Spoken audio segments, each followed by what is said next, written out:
President Emmanuel Macron is the latest target of US President Donald Trump, who's hit out at his French counterpart in a series of tweets. Trump highlighted Macron's comments suggesting the EU should consider creating its own army.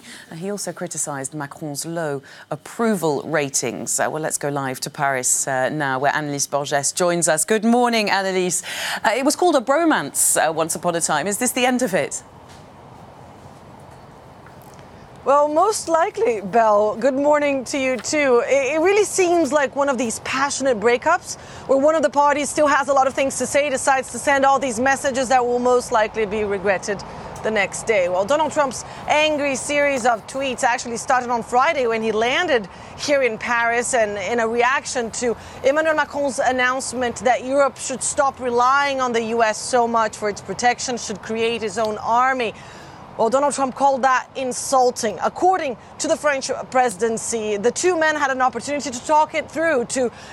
Emmanuel Macron had an opportunity to explain himself to Donald Trump. And already, the little that we saw of that meeting between the two leaders, really, we could sense the end of the exuberance. There was no more holding hands. There was a little shy pat on the knee by Emmanuel Macron to Donald Trump. But there was no much. The level of love had already changed. And of course, during his speech here at the Arc de Triomphe on Sunday, Emmanuel Macron spoke at length against everything that Donald Trump stands for, and really that seems to have sealed the deal.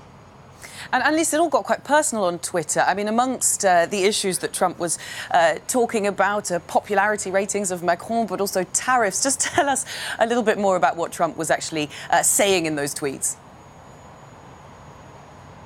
Absolutely. There was a sequence of tweets where he raised a series of issues. He talked once again about that European army, saying that France should pay NATO instead. He talked about tariffs. He accused France of unfair practices. He gave the example of wine, saying both France and the US produce excellent wine, but that France doesn't allow the US to export its wines here in France, and said that that was unfair and that should change. And he went back on this weekend saying that it was all a big operation for Emmanuel Macron to distract, to divert attention away from the fact that he is struggling in the polls here in France. And in the end, he invited the French president to make France great again.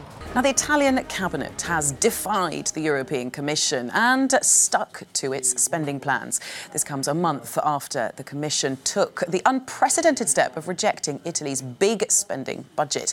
The decision opens up questions between Rome and Brussels around sovereignty between member states and the EU. Sasha Vakulina reports now on how Rome's defiance of EU fiscal rules is being received at home. When the European Union formally rejected Italy's proposed budget back in October, it was an unprecedented move from Brussels, which has sparked the war of words between the EU and Rome over Italy's spending plans. Has it had any impact on the way Italians manage their expenses? The owner of this busy bar in Rome says some of his visitors decided to save the money. Some people began to be careful about even small expenses, not the big ones, because in a bar you spend just a little bit of money. Some customers are saving money on cups of coffee, and now they take only one cup instead of two. This is not the only change. In a bigger picture, the budget argument between Rome and Brussels made many Italians think about their independence and sovereignty. Are we or are we not a sovereign state? Are we or are we not free to decide our own destiny? It is true, we are part of the European context, but after 8 years, this context has led us to these results. Certainly, being part of the European Union and being one of the founding countries of the European Union, Italy must respect certain restrictions and certain rules, but I think it is right that Italy has a certain autonomy to try to solve the homeland problems from which the European Union is keeping a distance. Italy's Prime Minister repeatedly said that the country will not leave the EU or abandon the euro. Sasha Vakulina, Euronews. Well, let's get some more analysis on this from the European side. And Elena Cavalloni joins us now from Strasbourg. Good morning, Elena. This is a row that's been rumbling on for weeks now. How can the two sides break what is essentially a deadlock? Well, actually, the deadlock is basically Italy would like to spend more to finance some of the measures that also this coalition government promised during the electoral campaign, while the EU wants Italy to respect fiscal rules also, because in the past Italy has benefited from a lot of flexibility.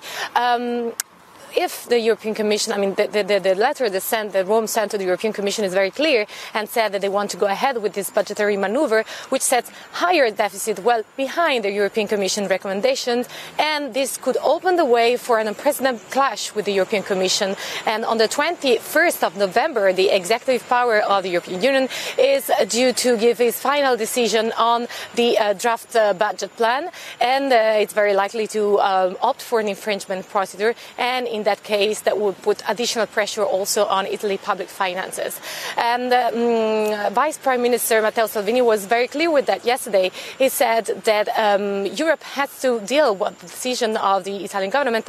This is exactly what he said yesterday. We have his declarations. All I can say is that we are working on a financial plan that includes more job roles, more rights for retirement, less taxes, if not for everyone, for many Italians. If the European Union will like it, we'll be happy. If they don't like it, we'll do it anyway.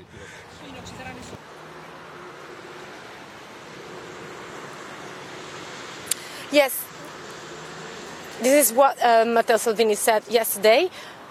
We have to be reminded that in case of an infringement procedure with Italy, this would be an unprecedented move from the European Commission that would put additional pressure on public finances. But also it's a strategy to head towards the European elections in May. As you know, the European elections will be very important this time. There is a rise of populism that spars the fears in all the European continent, included Italy. And that's why it's probably a strategy for the Italian government also to set this discourse, this anti-European discourse, in the view of these elections. The German Chancellor Angela Merkel has used her Vision for Europe speech to the EU Parliament to call for the creation of a European army. She received both cheers and jeers in Strasbourg. Merkel's endorsement comes after US President Donald Trump launched a tirade of social media attacks on Emmanuel Macron, as we've already heard this morning. Emmanuel Macron, had called for joint military capabilities. Joanna Gill has the story. The German Chancellor may have announced her future retirement from frontline politics, but Angela Merkel was centre stage for a packed-out European Parliament plenary. Outlining her vision of the future of Europe amid the chaos of Brexit and a rise in populism, she called for unity, including a European army. But above all, her vision was underlined by tolerance. It becomes more and more important for us Europeans to stand together. And that's why within the EU we need more than ever before the respect of the other and their interests. More than ever before, we need the understanding that tolerance is the soul of Europe, that tolerance is a core part of who and what we are as Europeans, and that only with tolerance we can develop the willingness to see the interests and needs of the other as our own. Despite this rallying cry, Merkel's record on austerity came in for some particularly scathing criticism from those on the left. She never gave a big speech in Germany to defend the Eurozone. She never explained to people why it's first of all, also deeply German interest to stabilize the euro and the Eurozone. And if you look at the right-wing development, the extremist development in Germany, you could see that the Alternative für Deutschland started as an anti-euro movement and developed towards an extremely right-wing and xenophobian party. However, Merkel's approach has won over some in the centre for its balancing effect. Mrs. Merkel has been, one of the pillars of European integration. She has been a very, very important factor in stability. At the same time, the whole European Union cannot rely on one person, of course.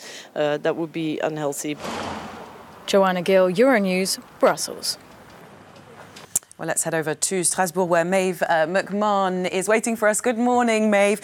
Angela Merkel is someone who was seen as the Empress, or has been seen as the Empress of Europe. So how was she received by MEPs? Well, as you can imagine, the European Parliament pulled out all the stops for Angela Merkel. She's the 12th head of state to visit the European Parliament in this format to outline their future vision for Europe. And when she arrived in the European Parliament, she got a standing ovation. She said that it was the greatest parliament in the whole world. It was where the heart of democracy was beating.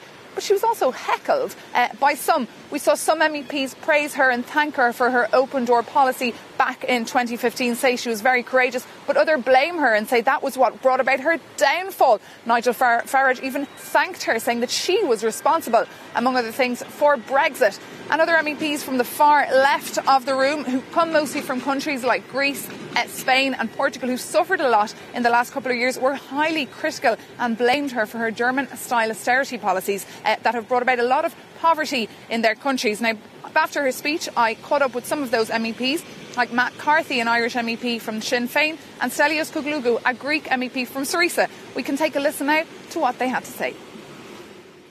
Policies that she has pursued and championed at a European Council level have resulted in devastation. They've resulted in economic stagnation, and they've resulted in hardship for far too many families right across Ireland, and particularly in peripheral countries like Ireland. Ms. Merkel failed to lead the European Union. She had a gold opportunity to do it, but in order to do that, she had to be a real leader of the whole European Union, and not only of Germany. She insisted of behaving like a German leader and trying to benefit from the crisis for the sake of Germany, but not for the sake of the European Union as a whole. All right, so MEPs there talking about Angela Merkel. Maeve, let's talk about this European army. I mean, this is the first time that Angela Merkel has come out in support of it. How's that gone down? Well, you can imagine with Eurosceptic parties, it went down like a lead balloon. It was the only point of discussion for some of the Eurosceptic parties. Afterwards, we saw Nigel Farage criticise the European Union for trying to start a Cold War with the United States. But you have to listen carefully to what Angela Merkel said yesterday. She didn't say she wanted to create a European army now, but she said she would like to see the vision for a real, true European army one day. It was a direct response to, of course, Donald Trump, to show that Europeans can stick together and can defend themselves. But it's not going to happen overnight. There's still no real definition among EU member states about what this European army would look like. So imagine a lot more debate in years to come on that very topic, Belle.